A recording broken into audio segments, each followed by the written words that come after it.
This is the last lap. And behind him is Agile 2 seconds, Charles 1.5 behind. Ferrari ordered Charles Leclerc to give position to Lewis Hamilton in Baku with the promise of that would then return it. The Briton did not comply with the agreement and crossed the goal in front of just 4/10. In public, Leclerc pretended calm, but privately his radius uncovered a brutal fury against his own team. Maranello closed ranks with Hamilton and the Italian press. He already speaks of betrayal and internal fracture in the Scuderia. The Baku Grand Prix 2020-5 left Ferrari under the focus of the controversy. He started with a clear team order. Charles Leclerc had to let Lewis Hamilton, that he had more fresh tires and, in theory, he had more options to attack the McLaren. Leclerc, disciplined, complied with the instruction without arguing, trusting that if the plan did not go well, Hamilton would return the position. It was a simple, logical pact, and that in any other team, it should have executed without conflict. But in Ferrari, nothing is simple. What happened next became the beginning of the scandal. Hamilton failed to advance positions, and in the last laps, the Leclerc engineer sent a clear message by radio. Return the position to Monegasque. However, the Briton barely lifted his foot in straight, and he ended up crossing the goal in front with just 4/10 of difference. The result in points was minimal, equity for Hamilton, 9th for Leclerc, but the damage to the relationship between the two pilots and, above all, in internal trust was enormous. A crack opened in Maranello. Leclerc's public reaction was that of a restrained pilot. Before the cameras, he smiled and subtracted importance, saying that an 8th or a 9th place did not change anything. But the truth, he came to light with the filtered radios shortly after. There, his tone was very different, furious, direct, accusing injustice, and making it clear that Hamilton had not fulfilled what was promised. It's simply stupid because it's not fair, but enjoying that 8th place. I'm listening. A confession that showed the contained rage of a pilot who feels that his own team is leaving it aside. The final blow was given by Ferrari with his official position. Fred Vasseur, far from supporting Leclerc, minimized what happened and justified Hamilton's maneuver, arguing that the conditions of Carrera favored him.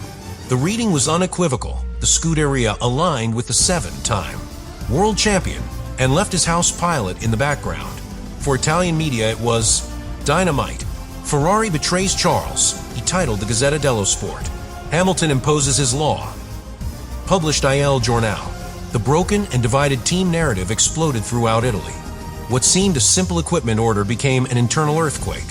Ferrari not only he lost the opportunity to add more points against McLaren and Red Bull, he also lost the trust of his most emblematic pilot.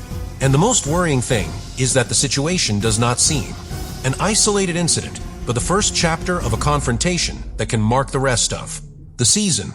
In Maranello, there is no longer talk of strategy, there is talk of betrayal.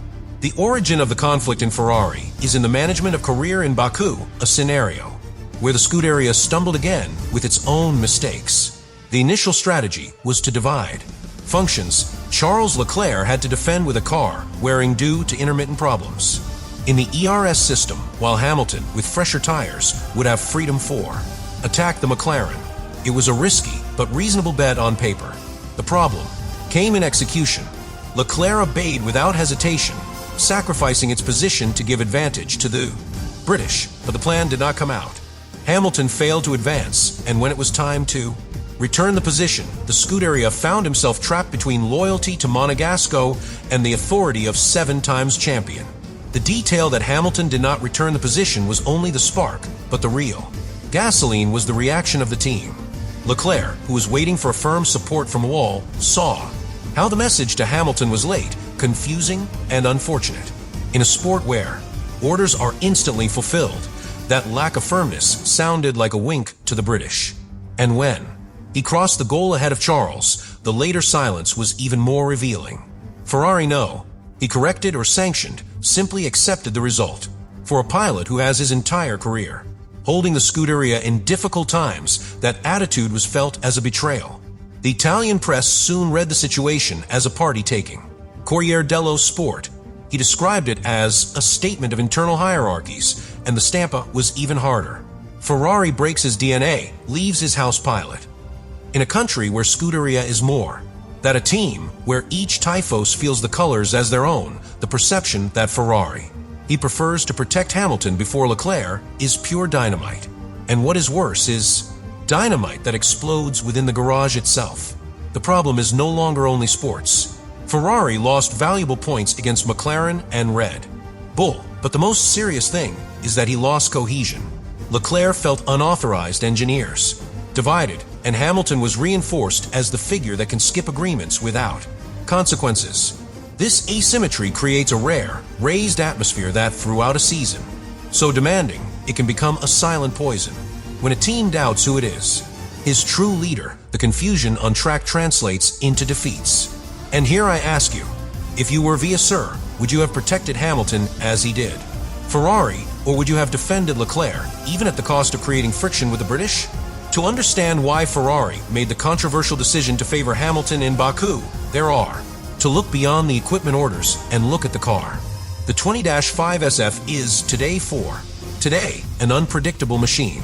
Your operating window is so narrow that any variation of conditions makes it a slow and frustrating car.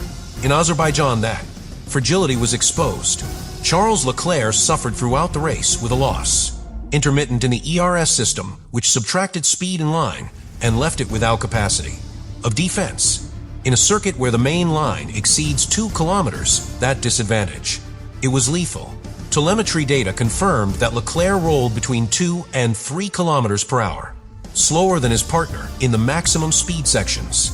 In Formula One, that difference is enough to ruin any attempt to overtake and to become easy damn. Given that scenario, the engineers decided to bet on Hamilton, which in that moment had tires in better condition and a car without electrical problems. From the purely technical point of view, the decision seemed logical. The British had more tools to attack the McLaren. The problem is that SF 20-5 does not offer consistency.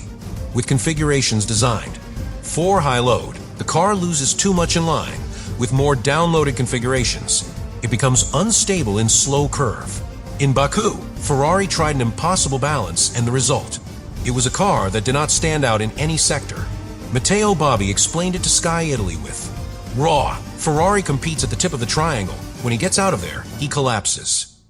That description reflects the reality of a car that demands perfect conditions that rarely they appear. The update that Maranello led to Azerbaijan did not help either. The adjustments in the brake cooling and in the rear wing they sought to improve efficiency, but further unbalanced the set. In practice, Ferrari was forced to improvise during the weekend, and that improvisation resulted in desperate equipment orders. Favoring Hamilton was a direct consequence of that technical chaos, with Leclerc led adieu. Due to mechanical problems, the Scuderia saw in the British the only option to save points. However, what for engineers was a logical strategic movement for Tifosi, and for Leclerc it was an unequivocal sign that Ferrari has already taken sides. And that's where technician becomes a politician. What transformed a simple 8th place in an earthquake was the filtration of radios. Internal and public, Charles Leclerc maintained his composure, ensuring that an 8th or a 9th place did not change anything. But in private, his tone was diametrically opposite. In the radio with his engineer exploded with contained rage. "It's simply stupid because it is not fair, but enjoy that 8th place." Those words showed an injured pilot, convinced that his own team had left him exposed. The contradiction between public serenity and private fury was dynamite in the hands of the Italian press. The Gazzetta dello Sport titled, "Ferrari Betrays Charles." The Stampa spoke directly from a team broken inside, and Il Giornale had no qualms about writing, "Hamilton, he already commands, humiliated Leclerc." The media made what seemed like a tactical detail into a symbol of the internal division of the Scuderia. The final scene of the Grand Prix was almost grotesque. Hamilton crossed the goal just 4 tenths ahead of Leclerc in a fight without real sports, but loaded with tension. Symbolic. They were not fighting for victory or a podium, they were fighting for the hierarchy inside Ferrari. And that image, amplified by demolving headlines, became, in the real dramatic turn of the season. In Italy, perception changed immediately.